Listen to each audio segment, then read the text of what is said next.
የአሜሪካ ፕሬዝዳንት ዶናልድ ትራምፕ አስቆሚያቸዋለሁ ከሚሏቸው ጦርነቶች መካከል በኢትዮጵያና በግብጽ መካከል የሚጠቅሱት አንዱ ነው። ፕሬዝዳንቱ ወደ ስልጣን ከመጡ አንደኛ ዓመት የሞላቸው መሆኑን ተከትሎ ትላንት በሰጡት መግለጫ ይህንኑ ጉዳይ ጠቅሰውታል።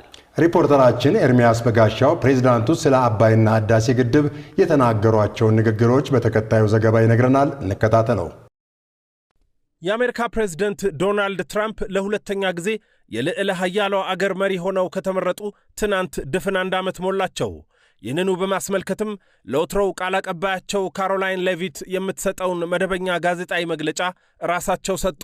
በዚሁ 2 ሰዓት ከግማሽ በወሰደ መግለጫቸው መጀመሪያ ላይ ከየትኛውም አስተዳደር በላቀ ሁኔታ ያሳካኋቸው ስኬቶችን የያዘ ነው ያሉትን ዳጎስ ያለ ጥራዝ ለጋዜጠኞች አሳይተዋል።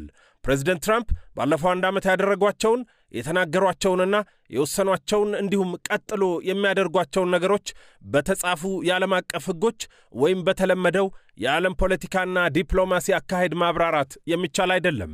ብዙዎቹን ድርጊቶቻቸውንና ውሳኔዎቻቸውን ከይዘታቸው በመነሳት የአገራቸው ኮሜዲያንና የምሽት ቴሌቪዥን ፕሮግራም አቅራቢዎች እንደሚያደርጉት በቀልድ ማለፍ ቢቻል ጥሩ ነበር። ችግሩ ሰውየው ውሳኔዋ በቀጥታም በተዘዋዋሪም የብዙ የዓለም ሕዝቦችን ሕይወት ሊነካ የሚችል በፖለቲካም በምጣኔ ሀብትም ልዕለ ኃያል የሆነችው ትልቅ አገር መሪ ናቸው። ፕሬዝዳንት ትራምፕ ባለፈው አንድ ዓመት ደጋግመው ከሚናገሯቸው ጉዳዮች አንዱ 8 ጦርነቶችን በ8 ወራት ውስጥ አስቁሜያለሁና የሰላም ኖቤል ተሸላሚ ሊሆን ይገባል የሚለው ቀዳሚው ነው ማለት ይቻላል። ትራምፕ አስቁሜያቸዋለሁ የሚሏቸው ጦርነቶች 2 ዓመት የቆየው የእስራኤል ሐማስና የእስራኤል ኢራን፣ የህንድ ፓኪስታን፣ የታይላንድና ካምቦዲያ፣ የአርሜኒያና አዘርባይጃን፣ የሩዋንዳና ዲሞክራቲክ ኮንጎ፣ የሰርቢያና ኮሶቮ እንዲሁም የኢትዮጵያና ግብጽ ናቸው።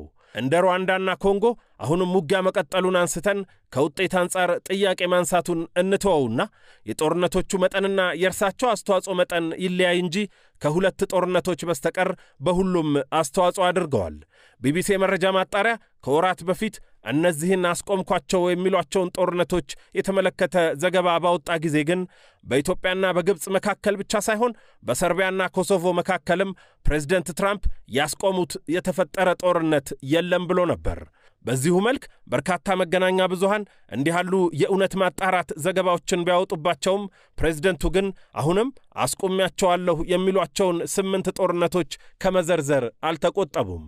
Ended 8 unendable wars in 10 months. These were unendable wars. Cambodia and Thailand fighting for years. Kosovo and Serbia. The Congo and Rwanda. Pakistan and India, they were really going at it. 8 planes shot down. They were going to go nuclear, in my opinion.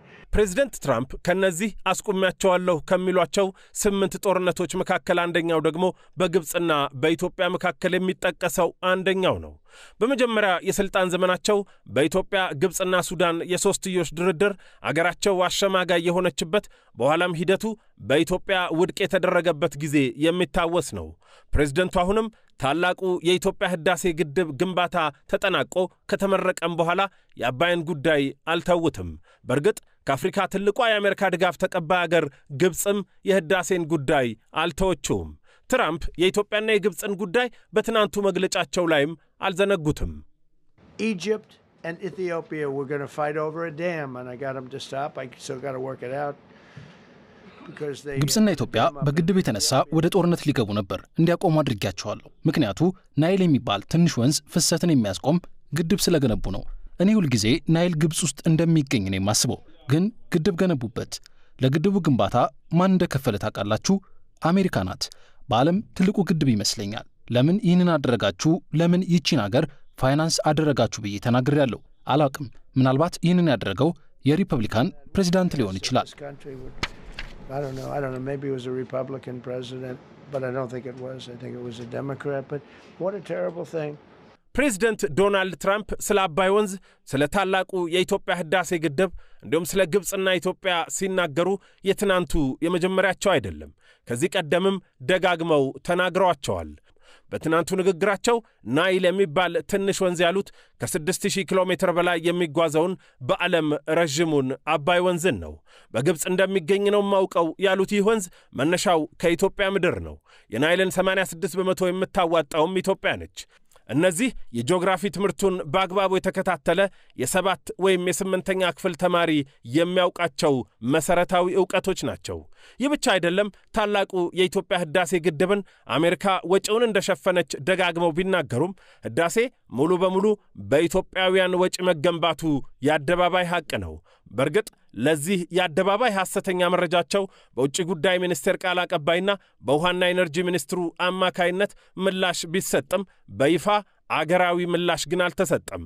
ፕሬዝዳንት ትራምፕ የግብፅን ሐሰተኛ ፕሮፓጋንዳ በመያዝ ደግሞ ታላቁ የኢትዮጵያ ህዳሴ ግድብ የናይልን ውሃ ይቀንሳል እያሉ ደጋግመው ይናገራሉ።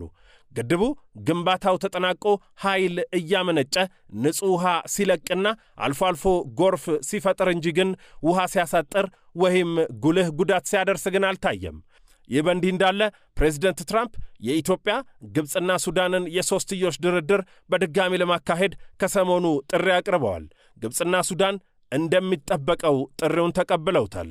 ታላቁ የኢትዮጵያ ህዳሴ ግድብ ግንባታን ገንብታ ያጠናቀቀችና ያስመረቀችው ኢትዮጵያ ሁሌም ጉዳዩን በሰላማዊ ድርድር ለመፍታት ዝግጁ መሆኗን ደጋግማ መግለጿ ደግሞ ይታወቃል።